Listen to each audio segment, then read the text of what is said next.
E aí a gente fez a validação da escala, né, do PRCA 24, Personal Report of Communication Apprehension, publicou na PLOS ONE, então, recentemente. Inclusive, né, você me ajudou a responder aos revisores, inclusive, Eu me porque lembro. ele fazia algumas questões que... E aí...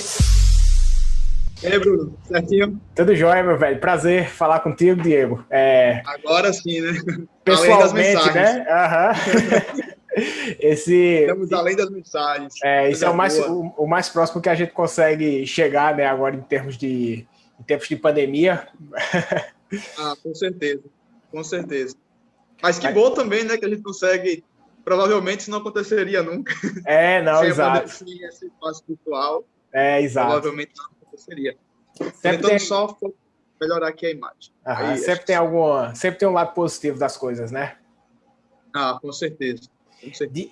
Diego, meu velho, então, a gente marcou esse bate-papo, né? Porque, enfim, tu tem aí uma vida de pesquisa, me parece bem intensa, né? Aí eu acho que tu faz um monte de coisa, aí eu acho que tem uma série de produções. E eu te falei, né, assim, que eu achava que tuas dúvidas elas poderiam ser úteis para muitas pessoas, né, que acompanham a gente por aqui. E aí, Diego, bicho, antes da gente entrar mais especificamente, assim, em questões de pesquisa, eu queria que tu se apresentasse, falasse um pouquinho quem tu é, o que é que tu tem feito, porque eu sei que tu não é da psicologia, né, eu não me lembro exatamente agora qual é a tua área, então vai ser bom até para eu também te conhecer um pouco mais de perto, por assim dizer. Tranquilo, então vamos lá. Então, eu sou farmacêutico, né? Sou formado em farmácia, lá pela Federal da Paraíba. Tá paraibano uma grande alegria também? quando descobri que você era paraibano, sim. Caraca, velho, que massa, não sabia, bicho. Sou paraibano. Na minha felicidade, quando descobri que você era paraibano, eu disse, caramba, velho, que massa, o Bruno é paraibano também. Tu é de onde? Já fui muito a Campina Grande. Eu sou de uma cidade chamada Mamanguape. Conheço. Então, estou por ali, mais no litoral. Então, eu sou farmacêutico pela UFPB e, diferente dos farmacêuticos, né, que tendem a ir para a área de produção de medicamentos, eu escolhi uma outra área da farmácia, né, que é chamada farmácia social, ou seja, na farmácia a gente está mais ligado à psicologia, à administração, às ciências humanas de uma forma geral do que propriamente à produção do medicamento, né? Então, a gente estuda muito a interface. Pode falar. Não, era isso que eu ia te perguntar. O que é que faz exatamente a farmácia social? Isso. A farmácia social ela trabalha com a interface, né, da farmácia com essas áreas, com conhecimento das humanas, né? Então, a gente vai trazer, por exemplo, implantação de serviços clínicos, aí vai trazer administração, né? A gente vai estudar comunicação, relação com o paciente. Então, a gente foca muito nessa área mais humana dentro da farmácia. Sim. E a gente vai muito por essa linha. Então, a gente é mais próximo das humanas do que realmente da tecnologia, digamos assim, da farmácia tecnológica, isso. E aí eu vim para Sergipe, né? Eu faço atualmente doutorado em Ciência da Saúde aqui na Federal de Sergipe, e eu pesquiso desde o mestrado comunicação. Né? Teu mestrado foi na UFPB também? Não, aqui também, aqui em Sergipe. Nosso laboratório, o Laboratório de Ensino e Pesquisa em Farmácia Social, é uma grande referência, na verdade, em produtividade na área, né, na América Latina. A gente tem uma grande produtividade científica na área de farmácia social. E aí, desde que eu conheci o meu orientador numa palestra lá na UFPB, eu disse, poxa, eu tenho que fazer pós-graduação com ele. Eu preciso, eu acho isso muito massa. Qual é a nota daí? Qual é a nota da O nosso programa, ele é 5 e ele está quase indo a 6. Tá né? batendo ali, a gente está com muitas chances agora de, na próxima avaliação, ir a 6. O programa em Ciência da Saúde. Ele é muito bem conceituado aqui, é um dos melhores da UFES. Né? Sim. Apesar de ser uma universidade muito pequena e com recursos muito escassos. Né? Então, mas que bom, né? A gente está aqui no assim, menor estado do Brasil, bem complexo. Relativamente perto, né, aí da tua região de origem, né? Não tão perto, mas assim, não tão longe também. Não tão longe, isso. E aí, no mestrado, eu comecei a estudar comunicação na área da farmácia, na verdade, o ensino e a avaliação da comunicação. E aí, eu comecei a me deparar com escalas, né, que mensuravam a comunicação. E aí, no doutorado, eu quis trabalhar com um tema que não tinha sido discutido no Brasil ainda, que era chamado de apreensão de comunicação, né, que é o estado de medo ou ansiedade que as pessoas ficam ao se comunicar. Então, a gente tem uma extensa produção científica, especialmente nos Estados Unidos, mostrando que quanto maior a apreensão, né, quanto maior esse medo, essa ansiedade, menor são as habilidades de comunicação do indivíduo, né? Então, menos ele vai tender a evitar se comunicar quando for possível, né? Para evitar os sintomas da ansiedade ou do medo. Qual é, em termos de tá, duas perguntas, assim. Primeira em termos de diferenciação, quanto isso se diferencia de ansiedade social? E uma outra questão, assim, que só uma curiosidade mesmo, onde é que entra a farmácia nessa história? Massa. A farmácia, né, e é exatamente isso. A gente vai muito para a área da área humanas, né, e a gente às vezes questiona muito isso, cadê a farmácia nisso tudo? Então, a gente está focando muito hoje a área do farmacêutico para o desenvolvimento de serviços clínicos, né? Uhum. Então, o farmacêutico hoje ele está se destinando muito mais a executar trabalhos com o paciente, com outros profissionais de saúde. Então, ele sai hoje de trás de um balcão, ele sai hoje de trás dos microscópios, né, nas análises de materiais biológicos, e ele agora vai para o lado do paciente. Isso. Ao estar ao lado do paciente, ele precisa desenvolver essas habilidades, né, de comunicação, de relação com o paciente, e ainda é muito escasso o estudo dessa habilidade, né, especialmente no Brasil. Poucos grupos se dedicam a estudar como é a comunicação do farmacêutico. Tanto que, ainda no mestrado, eu fiz uma análise de currículos, né, para ver onde é que a comunicação estava sendo ensinada e se ela era ensinada, e a gente encontrou coisas assim, resultados baixíssimos. Né? Então, a comunicação ela não é uma preocupação. E aí, o que acontece? É interessante, porque a apreensão de comunicação, ela tende...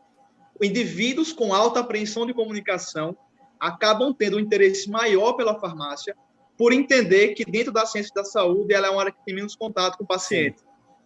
Então, e aí o McCloskey, né, que é o pesquisador que desenvolveu a escala, enfim, lá em 1980, ele já mostrava essa relação entre escolhas profissionais e apreensão de comunicação. E a gente vê isso se repetindo na farmácia. Então, isso aconteceu nos Estados Unidos. Os alunos de farmácia apresentavam maior apreensão quando comparado a outros cursos da área da saúde. Sim. E aí, tanto que foi uma das hipóteses do nosso estudo agora para poder avaliar aqui no Brasil, né? Já que a gente está começando a caminhar em direção ao cuidado, e muitas pessoas escolhem farmácia hoje não pelo cuidado, não pelo paciente, mas pela produção do medicamento.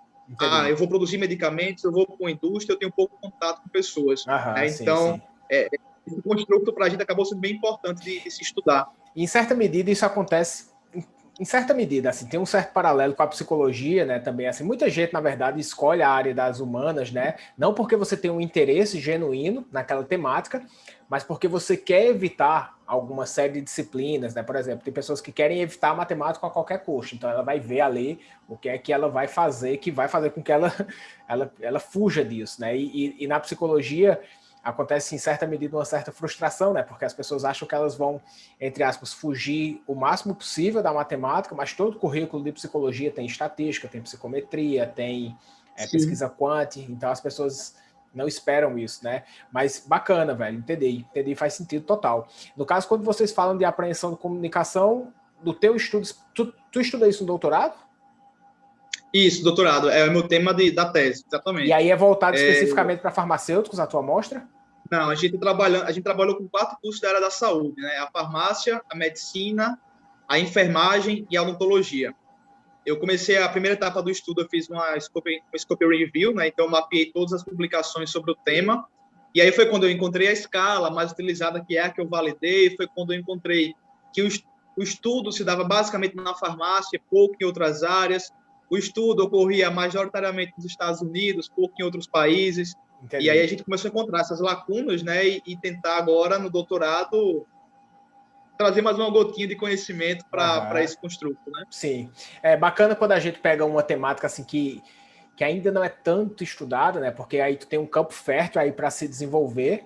Só que, por outro lado, falta literatura, né? Para discutir um monte de coisa, né? Então, perdas e ganhos, né? Sim. Ô, Diego, e aí a gente se bate bastante ainda com os achados, né? A gente tá construindo. Ah, legal, velho. E aí, Diego, me fala um pouquinho aí, bicho, como é a tua tese hoje, como é que ela tá composta, quais são os estudos, quais são, enfim, aí começa agora a falar um pouco aí de pesquisa propriamente dita, que a ideia é que a gente, nesse bate-papo, te ajuda aí o máximo possível. Deixa eu te falar, Diego, só para tu saber, assim, ó, a gente tem 1 hora de bate-papo, tá? Então, quando estiver faltando ali uns 10 minutos, que ainda falta bastante tempo, mas quando estiver faltando uns 10 minutos aí, eu te dou um toquinho aí, só pra gente conseguir começar a encaminhar um fechamento, beleza? Tranquilo. Pronto, vamos lá, meu velho, me fala aí. Então, meus trabalhos hoje, né, a tese ela inicia com essa revisão, que traz esse panorama geral do que a gente está estudando no mundo sobre a apreensão na área da saúde, porque o meu grande objetivo é ver como é que essa apreensão está impactando no desempenho dos estudantes, em cuidar do paciente, no desempenho do estudante em simulações, né? Então, esse é o fim, né, da tese. Uhum. Então, a gente encontrou isso na revisão sistemática, na Scope Review, aí a gente encontrou um instrumento e começou a validar. E aí foi quando eu sempre tive aptidão, assim, interesse por estatística, né? Meu laboratório já tinha feito algumas validações, mas a gente sempre esteve muito limitado a uma validação só de conteúdo, né? A gente levantava as evidências de validade de conteúdo, então ficava muito ali no conteúdo e a gente não seguia para outras análises. E por que tu acha que isso acontecia? Porque faltava domínio de técnica, né? A gente não sabia que tipo de técnica poderia ser utilizado, o que era a análise fatorial exploratória, como é que a gente iria prosseguir. Então, a gente se via assim, a gente parava no conteúdo. Entendi. Não sabia se podia aplicar outras evidências, né? Que tipo de outros testes poderiam ser feitos para avaliar outras evidências de validade. Então, a gente sempre se deparava e acabava parando ali, no conteúdo. Aí lançava os índices de validação de conteúdo, o coeficiente de validação de conteúdo, e finalizava ali, tinha uma publicação mais ou menos, ali, né, a B1, né, mais ou menos. E aí foi quando eu disse, não, se eu quero trabalhar com validação de instrumentos, eu quero que o maior ganho do meu doutorado talvez não seja nem o estudo da temática, seja o domínio de alguma técnica de pesquisa. Né? O domínio é algo que eu encontro poucos farmacêuticos fazendo, poucos pesquisadores nessa área dominando. Se destacar, e aí foi a necessidade de... como é, Bruno? Não entendi. Se destacar, né? Se destacar. Exato. O maior ganho, na verdade, hoje, para mim, do doutorado, da tese, não foi necessariamente o estudo da apreensão de comunicação, mas as habilidades que eu cheguei a desenvolver com ela, né? Então, assim, conhecer a análise fatorial exploratória, confirmatória, né? Então, isso começou a dizer, poxa, agora eu preciso estudar sobre isso, porque eu quero fazer uma validação muito boa. Eu quero ter uma validação top, assim, para que a gente consiga publicar numa revista de alto impacto. E aí foi quando eu procurei o professor André Faro, aqui na UFRGS, que eu acho que você deve conhecer o professor André Faro. Não conheço o André pessoalmente, cara, mas a gente já trocou alguns e-mails, assim, eu tenho um carinho enorme por ele, bicho. Embora a gente tenha falado muito pouco, André ele parece... Faro é incrível, abriu as portas do laboratório dele para mim, sabe? Me recebeu. Cara. Então, assim, o meu start foi com o professor André Faro. Inclusive, né, foi quando eu comecei a sair de uma linguagem muito densa, que era Pasquale, para os seus artigos. Porque eu me via perdido em Pasquale, e aí o professor André Faro fez, não, você está começando errado, vamos começar pelo lugar certo. Que legal. E aí foi quando ele me passou, né, vários artigos teus, inclusive estão aqui, é meu material de pesquisa, né? Sempre do lado do computador, todos encadernados aqui. E aí a gente montou um grupo de estudos em psicometria, né, e validação de escalas, e a gente começou a estudar muito pelo teu material, pelos teus artigos publicados, né? Sim. E é engraçado, Bruno, porque eu encontrei o Psicometria Online, comecei a seguir, comecei a ver todos os vídeos no YouTube, né, no Instagram, o material no Instagram, e eu nunca correlacionei Psicometria Online a Bruno Damasio. Né? Olha Damasio. só! Nunca correlacionei isso. E aí teve um dia que eu estava assistindo um vídeo, aí você falou assim, não, aí eu vi Damasio. Isso é Damasio? Mas Damasio é um material que eu estou lendo, que eu estou estudando e que eu cito nos artigos. Aí eu fui ver. Eu disse, Bruno Damasio. Eu disse, caramba, velho, é o mesmo. Minha citação tá aqui, é o cara que eu cito. Que legal, então, velho. eu comecei a aprofundar nas análises, estudei pra caramba, né, pelos vídeos, o que tinha de vídeo eu estava assistindo, os artigos a gente foi lendo, né, e eu comecei a construir um pouco de raciocínio, né, dentro da área, que hoje está muito mais aprofundado por causa do Psicometria Online Academy, né, então, sem sombra de dúvidas, é um divisor de águas, né, então, o que eu conhecia superficialmente, hoje eu tenho a oportunidade de aprofundar lá, e eu fico feliz demais quando eu começo a entender, sabe, Bruno? Eu acho que a gente tem uma grande dificuldade, né, e a gente via isso nos teus vídeos já, que era a facilidade de passar o que é importante, sabe? Então, assim, o que é importante entender, por que é importante entender? Então, Psicometria Online, sem sombra de dúvidas, aí é um divisor de águas para essas análises quantitativas e na análise, na validação de escalas, né? Ah, fico bem feliz, Diego. Feliz mesmo, velho, assim, porque eu acho que eu sempre tentei, né, assim, em certa medida, levar essa didática para tudo, inclusive para os artigos, sabe, bicho? Assim, uma vez, eu não sei se tu conhece, que ele é professor Valdinei. Professor Valdinei Gouveia, ele é da UFPB, inclusive ele é o reitor hoje em dia da UFPB, e ele é da psicologia, um dos grandes pesquisadores do Brasil, pegada fortíssima em psicometria também. E uma vez eu vi ele numa banca, cara, que ele falou uma coisa que aquilo ali fez muito sentido para mim.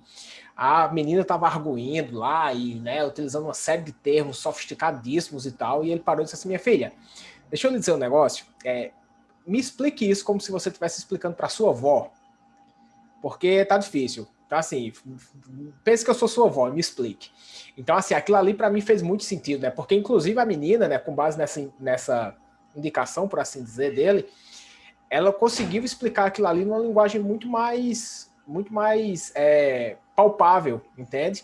Então eu sempre tentei, assim, em certa medida, colocar isso assim na forma como eu falo, na forma como eu escrevo. Fico feliz que tem dado retorno, assim. Inclusive porque eu acho que tu falou uma coisa, Diego, aí que é importante, que é a construção do raciocínio, né, velho? Porque assim, não basta só você saber uma danada de uma análise, né, bicho? Você precisa entender um pouco do todo, você precisa entender o que é que vem antes dela, o que é que vem depois, sabe?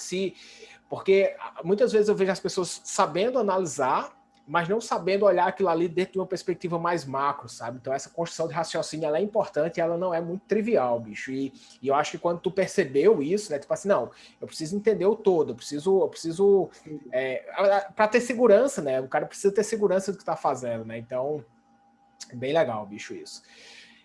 Fala aí, Diego, continua aí, meu velho. E aí a gente fez a validação da escala, né, do PRCA 24, Personal Report of Communication Apprehension, né, nossa relatório pessoal de apreensão de comunicação.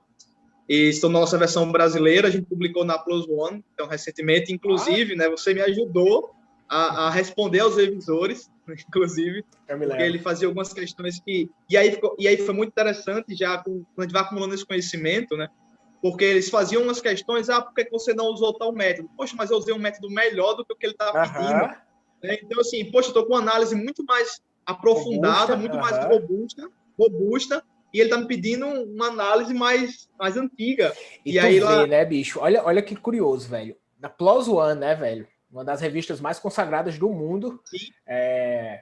E isso é massa, assim, porque se tu não tivesse essa segurança, por exemplo, o que é que tu ia fazer? Tu ia diminuir o teu trabalho para acatar o revisor, pensando, bicho, eu não posso perder essa publicação, velho. Vou fazer o que o revisor tá fazendo, tá pedindo aqui, porque aumenta as chances, né? Foi a primeira vez, Bruno, que eu tive que rejeitar uma recomendação do revisor, né? Então, eu nunca me deparei com isso. Sempre eram recomendações que a gente aceitava, acatava e alterava, mas essas não davam, então eu justificava, trazia referências, dizia, olha, não é melhor fazer por esse momento, estou trazendo uma técnica mais avançada. Então, foi um desafio muito grande para mim, inclusive, responder a eles, porque eu tinha que responder sem parecer que eles não sabiam que estavam falando, que tinha uma técnica melhor, né? Enfim. Inclusive, a análise fatorial exploratória foi feita utilizando o teu vídeo no YouTube como guia, né? Então, aquele vídeo lá do YouTube que fala da fatorial exploratória no Factor foi o meu passo a passo. Né? Então, inclusive, de como descrever, enfim, toda a análise foi feita com base naquele vídeo. Sim. Então, publicamos. Na Plus One, cara, fico feliz, velho. Muito legal, bicho. Que paper, hein? E aí, seguimos, né? E aí, por exemplo, aí fizemos a análise. Aí, como nós chegamos a aplicar a escala com quase 600 alunos, né, a gente tentou fazer uma análise, um estudo meio que transversal, né, para entender como é que estava o comportamento do fenômeno nesses estudantes. E aí a gente fez algumas comparações interessantes, né, de acordo com o curso, então, de acordo com o ano. Então, a gente percebe que não há relação com o ano. Então, ele provavelmente tende a ser algo mais estável, né? Então, os níveis de quem está entrando é muito parecido com os níveis de quem está saindo. Então, há uma possibilidade de que talvez ela seja mais estável ao longo dos anos, ela não reduza. Claro que aí vai precisar de um estudo mais, né, longitudinal, acompanhar os estudantes para ver. Eu fiquei pensando um pouco mas nisso, assim. Já na hipótese. A hipótese de vocês era que diminuiria ou que aumentaria? Então, a ideia, assim, a gente imaginava que ela pudesse reduzir, né? A gente imaginava que ela pudesse reduzir com a própria exposição do estudante. que a gente percebe hoje? O que a revisão, meu primeiro trabalho trouxe, né? Que eles tentaram fazer dessensibilização sistemática e reestruturação cognitiva para reduzir esse medo. E aí vem algo fantástico, né, que você reforça muito. E aí, quando você pega os artigos, você vê que é uma diferença estatisticamente significativa. Massa. Eles reduzem o medo de se comunicar. Só que eles não trazem tamanho de efeito. E aí, com as informações, eu fui calcular tamanho de efeito. Pífio, Então, né? depois de você bater muito tamanho de efeito, poxa, preciso ver o tamanho de efeito disso aqui. Aí eu fui calcular insignificante ou muito baixo, né? Insignificante, baixo, tamanho de efeito muito baixo. Sim. E aí começa a ter aquela teoria, né, de que realmente, por ser a apreensão, ser um traço de personalidade, ela não se alteraria ao longo do tempo, né? Ela tenderia a permanecer estável. Tenderia a permanecer, não facilmente se altera, né? Isso, não facilmente se altera. Tu conhece a teoria do Big Five? A personalidade? Conheço com o que você fala nos vídeos, né? Que você usa ela para fazer análise exploratória. Isso, porque aquela teoria ali, ela é, talvez aí, né, que tu tá trabalhando com isso, ela pode te ajudar bastante, né, assim, porque existem dois grandes traços, assim, que estão relacionados a essas características, né. Uma das facetas é a própria socialização, né, e uma outra é a extroversão, né. Em alguns países, extroversão e socialização tendem a se unir, né, em outros não. Então, por exemplo, né, países mais coletivistas, por exemplo, existe uma associação muito grande entre você ser uma pessoa extrovertida e você ser uma pessoa sociável.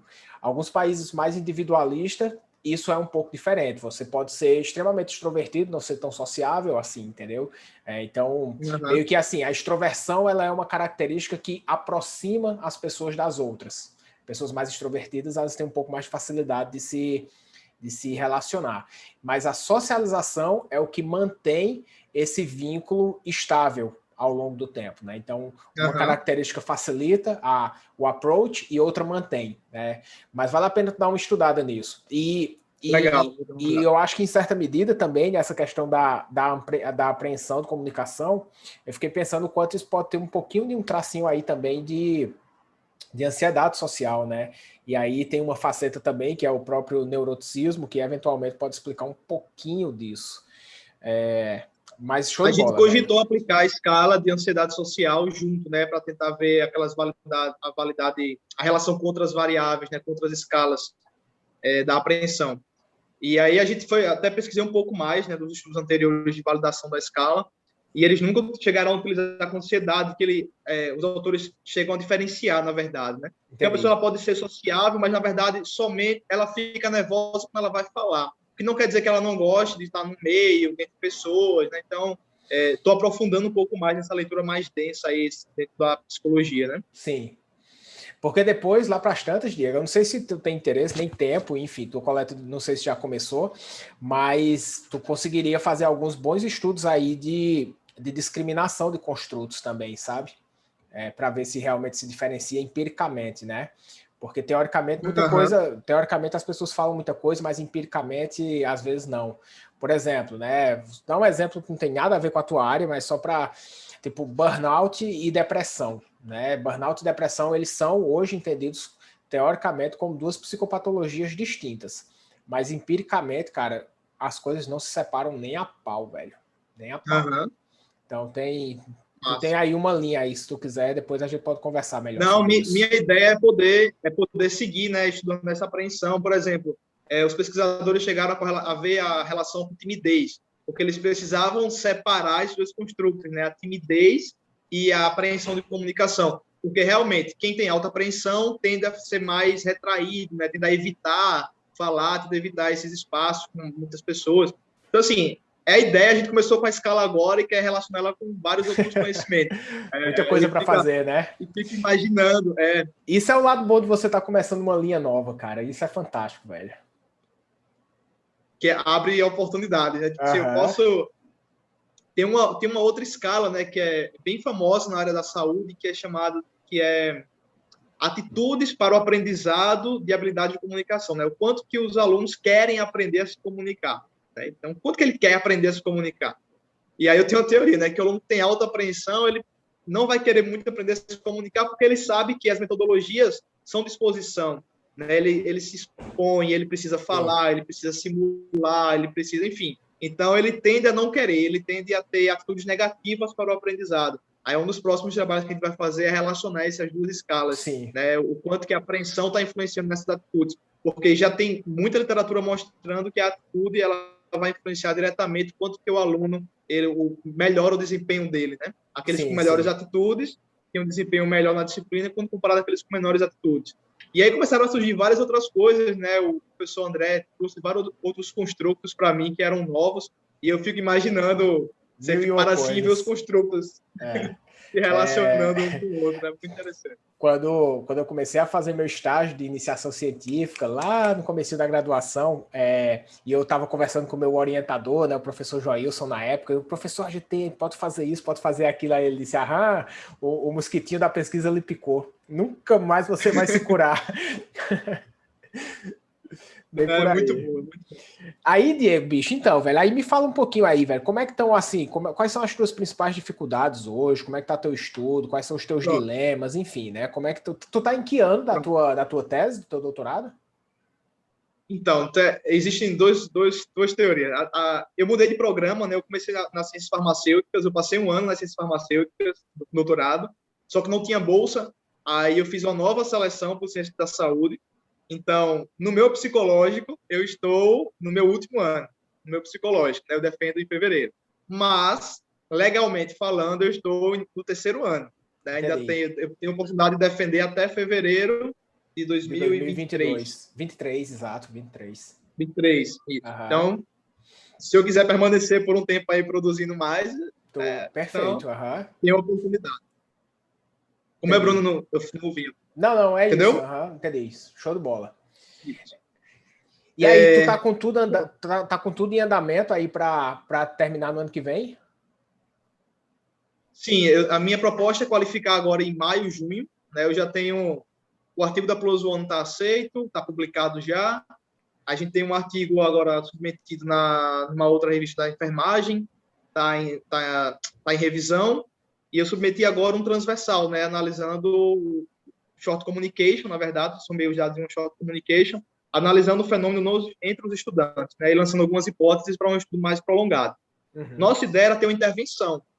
Né? A gente fez uma parceria com um grupo de pesquisa da Unicamp, que vem trabalhando com o uso do teatro no ensino da comunicação. Então, nossa ideia era ver o quanto que essa exposição do teatro, e aí nossa ideia é, na verdade, trazer uma dessensibilização, né? Só que uma exposição hierárquica, né? Então, os estudantes iam sendo expostos a situações de comunicação em pequenos grupos, em que eles fossem expandindo esses grupos para trazer algo mais confortável da disciplina e trazendo jogos teatrais. Só que a pandemia impossibilitou essa última etapa, né? Então, muito provavelmente a gente termine uma tese bem quantitativa, né? Assim, quantitativa que eu estou falando, né? A validação, o estudo do fenômeno, né? E essa revisão no começo. Né? Fantástico. Isso. Redondinha, né? Exato. Foi o que eu falei para o meu orientador essa semana. Professor, minha tese hoje ela tem começo, meio e fim. Né? Eu estou bem tranquilo quanto a isso. Apesar dos problemas da pandemia, eu estou bem tranquilo quanto a isso. Fantástico, velho. Coisa boa. E aí, Diego, bicho, quais são, assim, hoje em dia, assim, os teus dilemas, assim, o que é que tu tem enfrentado aí, tanto em termos de análise, mas eventualmente também em termos de perspectivas futuras, enfim, como é que eu posso te ajudar, meu velho? Pronto, vamos lá. Ainda dentro dessa escala, Bruno, que a gente validou, né, o PRCA 24, eu vou ter qualificação e eu acho que algumas questões irão fugir, né? Então, por exemplo, nossa escala, a gente conseguiu, a nossa análise mostrou que ela é unidimensional. Os itens, são 24 itens, eles apresentam 4 contextos de comunicação, né? A comunicação em grupo, uma comunicação ao público, né, como se fosse uma palestra, uma comunicação com colegas e uma comunicação com desconhecido. Ela apresenta 4 contextos de comunicação. Só que são contextos. Acaba que o construto sempre é ali a apreensão, né? Acaba que a variável sempre é a apreensão. E para a gente ficou muito claro isso, né? Então, ela deu aí um dimensional, nossos índices de ajuste bem interessante, fez análise fatorial confirmatória, comprovou que ela era unidimensional. Só que tem vários outros estudos ao redor do mundo, né, que mostram, por exemplo, que ela tem 4 dimensões, uma para cada contexto. Sim. Ou então que ela tem 2 dimensões. né, dois fatores. Um fator formal, ou seja, situações de comunicação que são formais e situações de comunicação que são informais, que também faz sentido. Só que eles utilizam, por exemplo, análise de componentes principais, né? Eles utilizam a CPI, aí eu usa Varimax. Eu fiz, poxa, será que isso é um problema da análise? Ou será que realmente esses fatores podem surgir? Sim. Né, em uma outra cultura, por exemplo. Então, o que é que eu penso sobre isso? Tem duas questões aí, tá? A primeira será que esses fatores, será que é problema da análise? Vamos começar por aí. Possivelmente, tá, Diego? Assim, sempre que a gente utiliza técnicas mais robustas, né, a gente tem que confiar mais nos nossos resultados. Isso é inevitável. Assim, a gente não, óbvio, existe uma questão cultural, né, porque são outros países que estão respondendo e tal. E a gente não tem como refazer essas análises, né, a não ser que eles ofereçam a matriz de correlação de todos os itens, o que possivelmente eles não oferecem. Aí tu poderia fazer meio que uma meta-análise disso, mas se tu não tem essa matriz de correlação, tu não tem como replicar. Então, assim, tu vai ter que confiar nos procedimentos mais robustos, né, mais adequados. Então, isso é ruim, né, de quando a gente vai comparar os nossos estudos hoje, que a gente está utilizando técnicas melhores, com estudos mais antigos, porque, cara, velho, é bem complicado, né? Então, por exemplo, quando as pessoas utilizam técnicas de retenção de fatores, que não são as melhores, a gente sempre vai ter um número de fatores maior, né? Essa superestimação de fatores, ela é muito conhecida. Existem algumas revisões sistemáticas, né, que chegam a mostrar que 66, 77, 67% dos artigos em psicologia têm uma superestimação de fatores, porque utilizam técnicas ruins. Então, eventualmente, isso pode ser o caso, né, que está acontecendo com essa escala. E um segundo ponto é uma coisa que enquanto tu falava, eu fiquei pensando aqui, que pode ser, de fato, padrão de resposta dos itens. Porque, olha só, quando você fala de apreensão, e você fala, né, apreensão de falar em grupo, qual seria a diferença? Você falou 4 facetas: grupo, público, colegas e desconhecidos. Só para eu entender, qual é a diferença de grupo e colegas?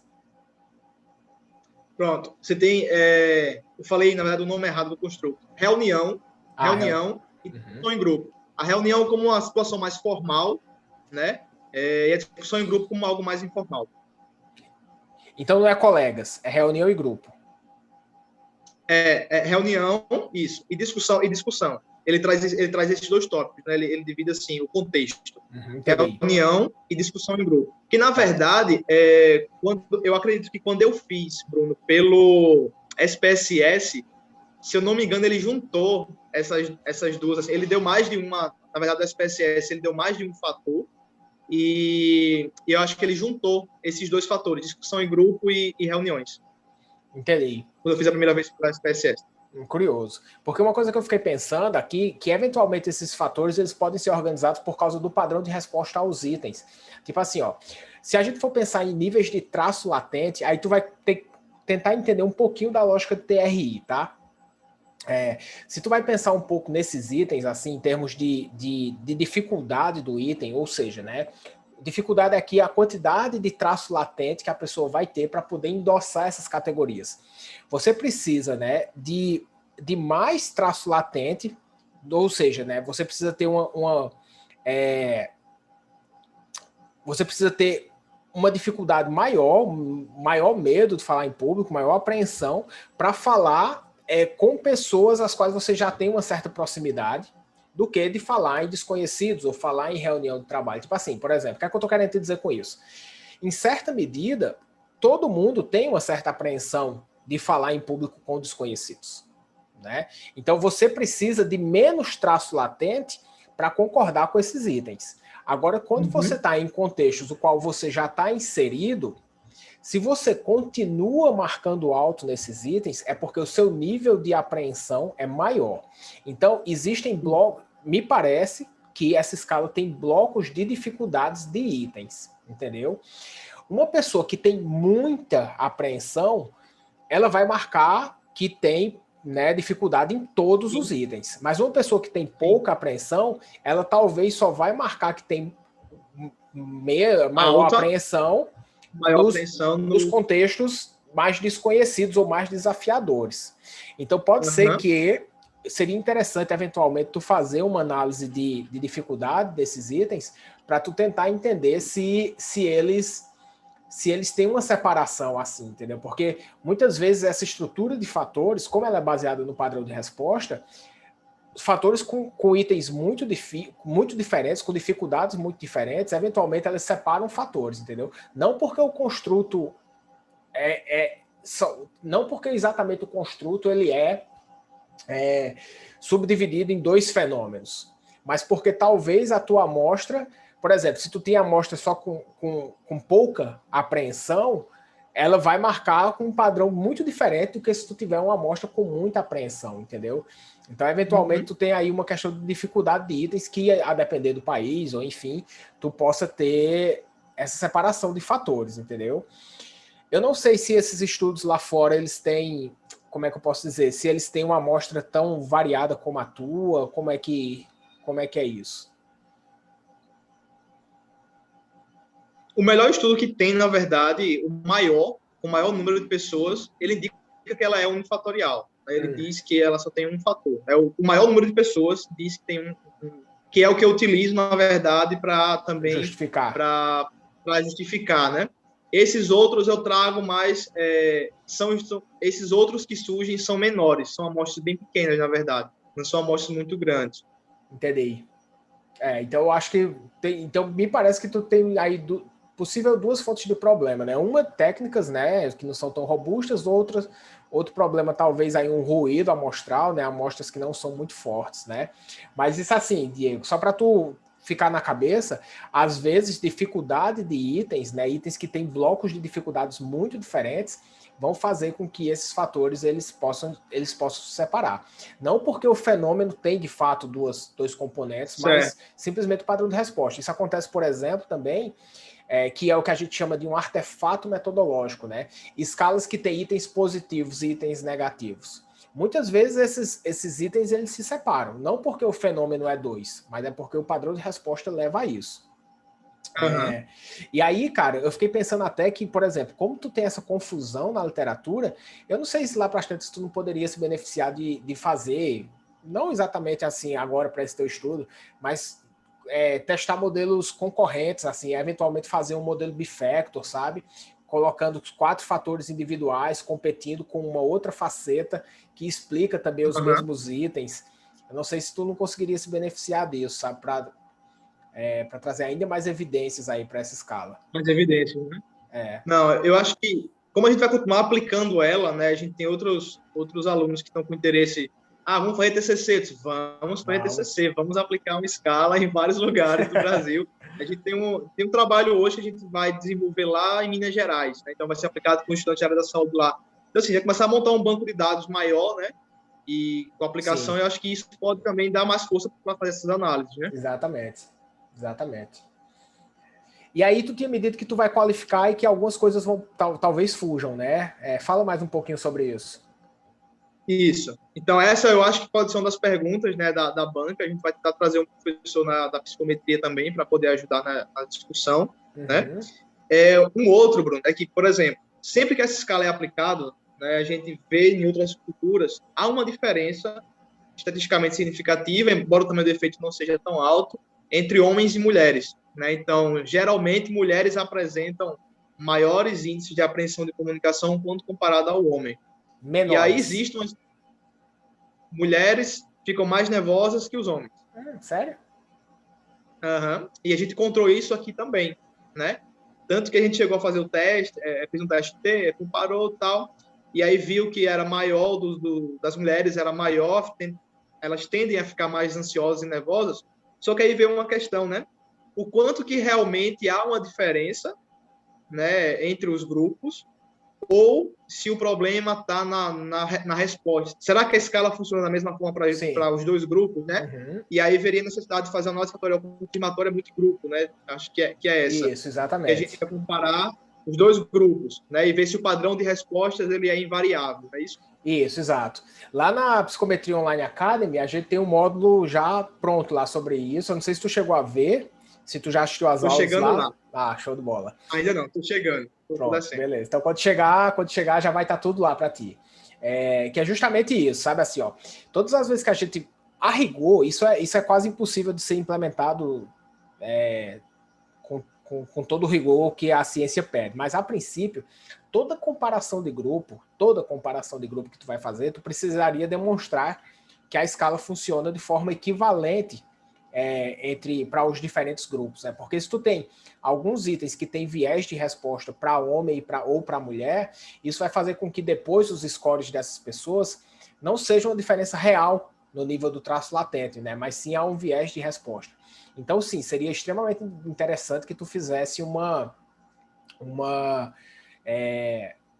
análise fatorial confirmatória multigrupo. E aí tu mostra, né, várias coisas. A análise fatorial confirmatória multigrupo ela é muito completa, né, porque ela vai avaliar a plausibilidade da estrutura fatorial, se todos os itens têm a mesma importância, se tem um padrão de resposta equivalente, se o erro da medida é equivalente para os diferentes grupos. Então é uma análise bem completa e eu acho que vale a pena, porque olha só, olha a riqueza, né? Possivelmente ninguém fez isso ainda na literatura, né? Um estudo de invariância. Cara, se tu, por exemplo, encontra, né, que essas diferenças de fato não existem, são alguns itens que eventualmente são, como é que eu posso dizer, são não equivalentes, cara, olha outra publicação fantástica que tu tem. Sabe que, eu não me lembro exatamente qual foi o ano agora, mas a gente tem uma publicação, eu, Felipe Valentini e uns pesquisadores da Colômbia e da Alemanha, que a gente testou, né, em que medida uma escala que é mundialmente utilizada de autoeficácia, né, ela poderia ser utilizada em vários países, porque existiam vários estudos gigantescos, né, multinacionais, comparando os níveis de autoeficácia mundo afora, e ninguém nunca tinha feito, velho, um estudo de invariância dessa medida, cara. Quando a gente fez, cara, assim, que a gente comparou, era uma amostra representativa da Colômbia, uma amostra representativa da Alemanha e uma amostra gigantesca do Brasil, não era representativa, mas era muito grande. Cara, a gente não encontrou nenhum item, cara, nenhum item que funcionava para os 3 países, cara. Então, assim, é extremamente importante, bicho, fazer esse tipo de comparação, velho.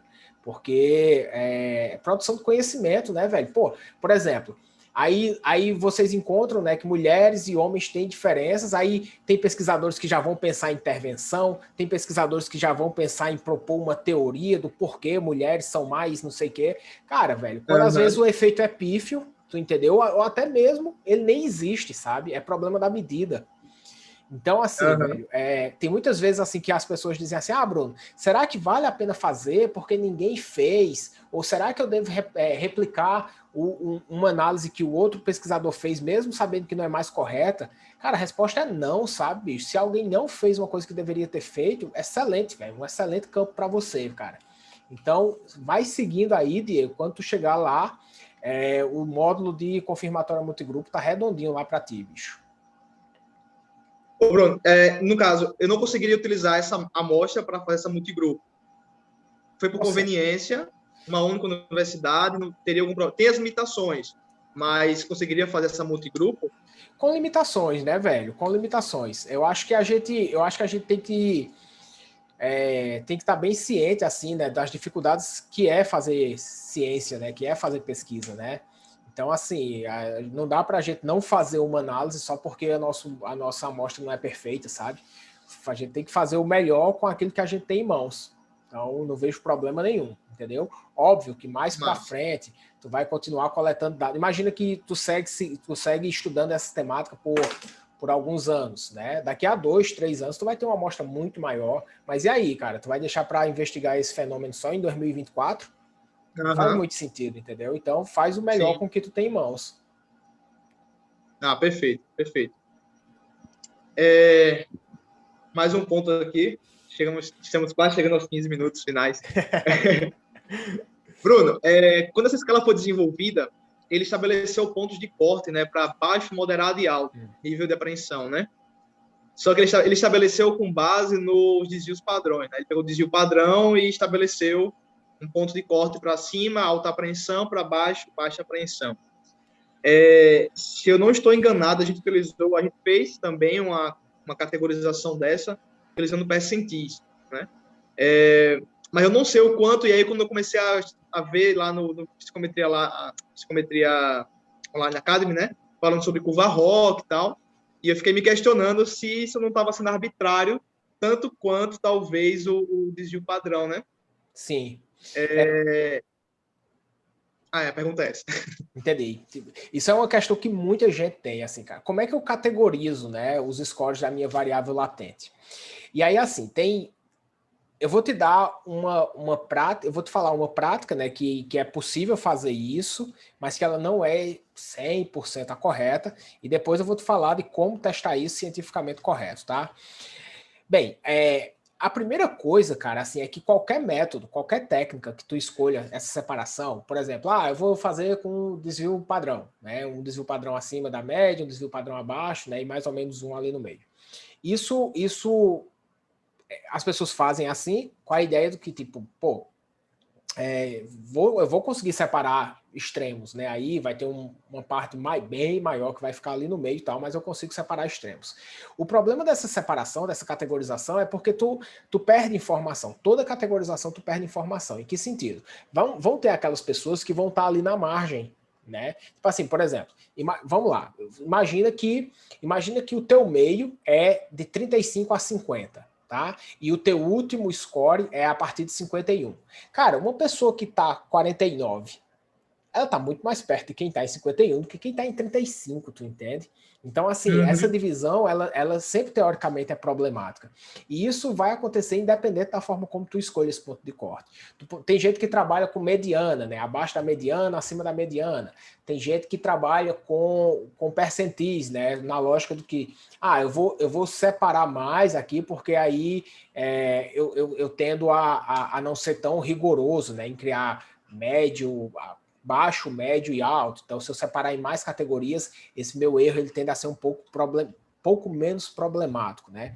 Então, assim, a princípio, essa lógica faz um pouco de sentido, né? Então, se tu tiver amplitude amostral, amplitude dos scores, para tu conseguir separar em um número um pouco maior de categorias, faz sentido, porque tu não cria divisões tão grandes assim, né?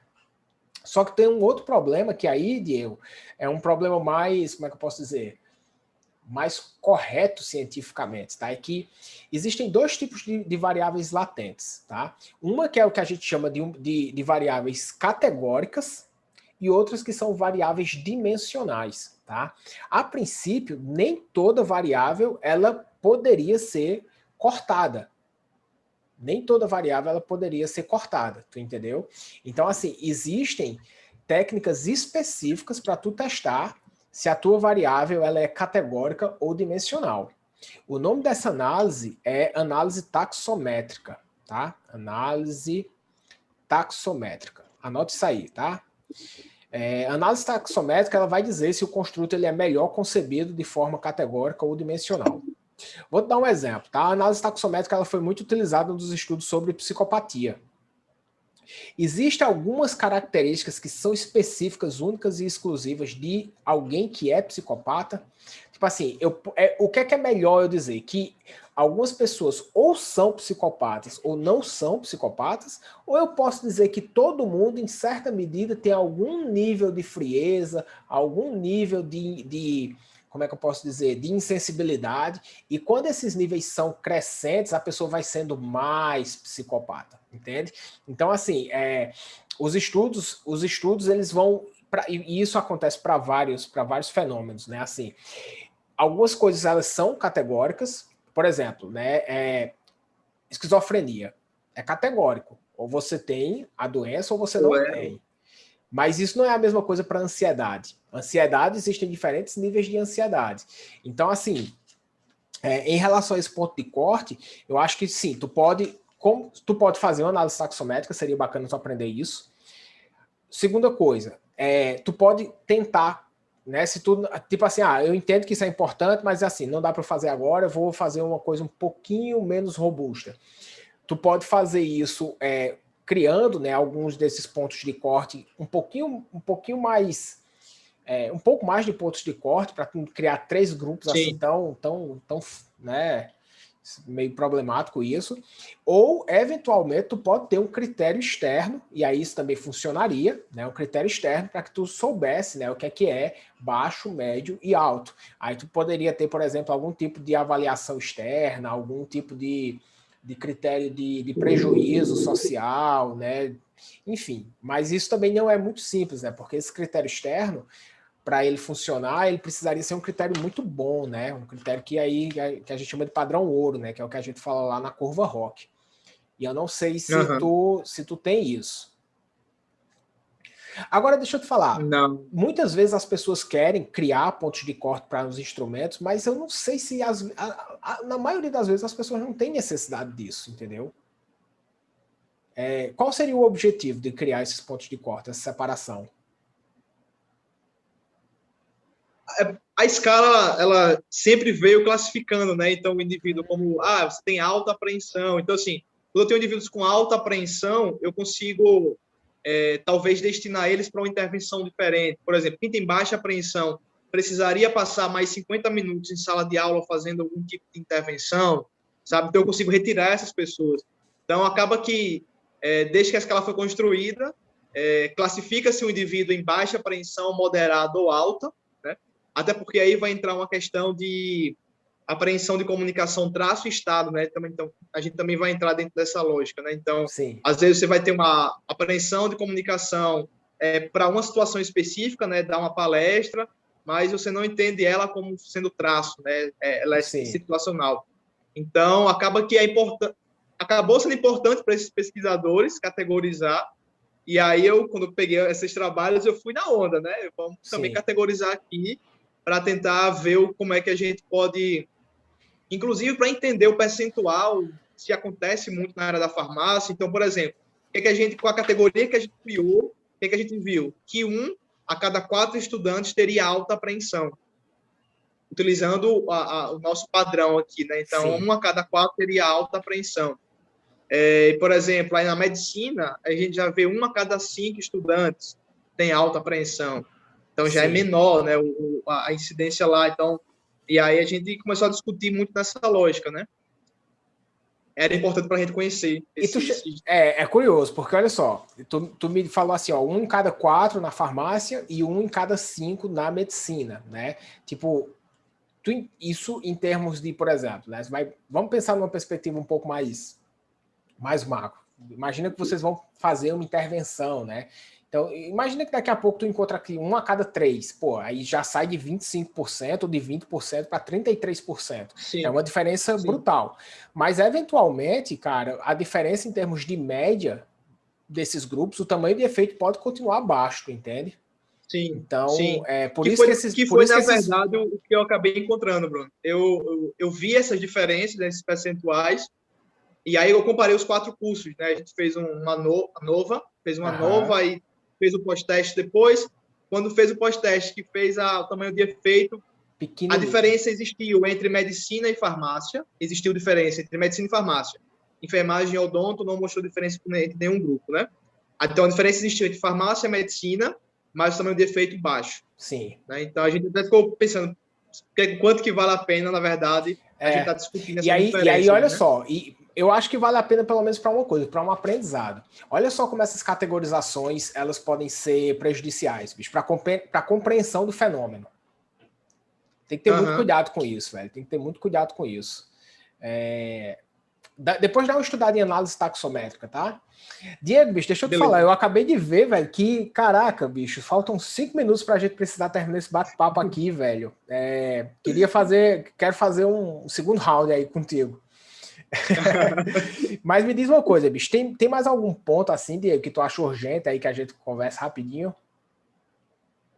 Não, Bruno, o que eu notei aqui para essa escala é isso. Ah, fantástico. Velho, a gente vai ter outras coisas surgindo porque tem outras escalas aparecendo.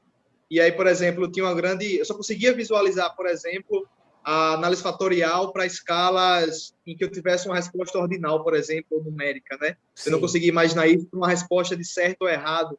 E aí a gente está entrando numa validação de escala agora com um grupo da Federal do Espírito Santo, né, o professor Genival. A gente vai validar uma escala para avaliar conhecimento sobre autismo, né? Conhecimento e estigma. Sim. E aí a gente comecei a estudar um pouco mais, porque a escala ela é diferente, aí eu vou precisar um pouco mais de ajuda, mas a gente coloca isso para um próximo bate-papo. Vai ser um prazer, meu velho. Diego, bicho, então espero que tenha te ajudado aí com algumas coisas, né?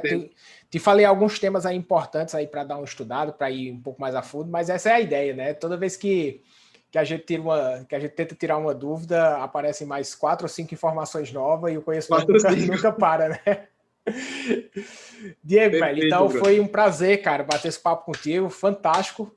E estamos à disposição.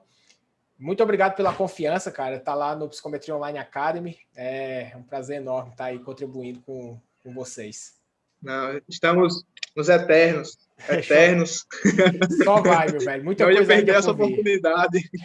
Show de bola, não Diego. Perderia a oportunidade. Fica bem, valeu, Bruno. Obrigadão. Abração. Foi excelente. Show de bola. Valeu, boa abração. Noite, boa semana para ti. Boa noite. Você também. Valeu.